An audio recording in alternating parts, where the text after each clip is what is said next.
বলিউডের দুই খান তারা শাহরুখ খান ও সলমন খান। যে যুগে ধীরে ধীরে ফিকে হচ্ছে স্টারডমের আবেদন, সেই যুগে দাঁড়িয়েও মায়া নগরীর তাবুত তারকা তারা। চলতি বছরে বক্স অফিসে বলিউড ছবি হিটের মুখ দেখেছে তাঁদের হাত ধরেই। যশরাজ ফিল্মসের পাঠান ছবির মাধ্যমে বড় পর্দায় বাদশাহোচিত প্রত্যাবর্তন করেছেন শাহরুখ। ছবিতে শাহরুখ অনবদ্য সত্যি, তবে কয়েক মিনিটের বিশেষ চরিত্রে নজর কেড়েছেন সলমন। বিশেষত শাহরুখ ও সলমনের জুটিকে মুগ্ধ হয়ে দেখেছেন দর্শক।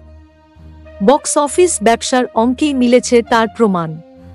বিশ্বজুড়ে বক্স অফিসে প্রায় 1100 কোটি টাকার ব্যবসা করেছে পাঠান। পাঠানের সাফল্যের পর জওয়ান ও ডাঙ্কির মাধ্যমে সাফল্যের হ্যাট্রিক করেছেন শাহরুখ। অন্যদিকে সলমনের কিসি কা ভাই কিসি কি জান বক্স অফিসে মুখ থুবড়ে পড়লেও সাড়া জাগিয়েছে দীপাবলিতে মুক্তিপ্রাপ্ত ছবি টাইগার 3। তবে সাফল্যের নিরিখে বিচার করলে সলমনের থেকে কয়েক ধাপ এগিয়ে আছেন শাহরুখ। তাতেই কি ফের অস্বস্তি তৈরি হয়েছে দুই খানের সমীকরণে? সলমনের জন্মদিনে তার উদ্দেশ্যে সমাজ মাধ্যমের পাতায় শুভেচ্ছা বার্তা পর্যন্ত লেখেননি শাহরুখ। সাধারণত জন্মদিনের শুভেচ্ছা জানাতে ভোলেন না শাহরুখ। চলতি বছরে অমিতাভ বচ্চনের জন্মদিনেও তাঁর সঙ্গে ছবি পোস্ট করে তাঁকে শুভকামনা জানিয়েছিলেন শাহরুখ। অথচ সলমনের জন্মদিনে ব্যতিক্রমী তিনি।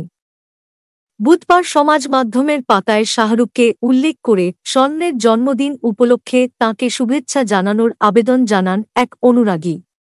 তাঁকে উত্তর দিয়ে শাহরুখ লেখেন, আমি জানি আজ ভাইয়ের জন্মদিন। আমি তাঁকে শুভেচ্ছা বার্তাও পাঠিয়েছি। তবে সেটা সমাজ মাধ্যমের পাতায় নয়। কারণ এটা তো একটা ব্যক্তিগত বিষয়, তাই না? শাহরুখের কথা থেকে পরিষ্কার, সলমনের সঙ্গে নতুন করে কোনো দ্বন্দ্ব তৈরি হয়নি তাঁর।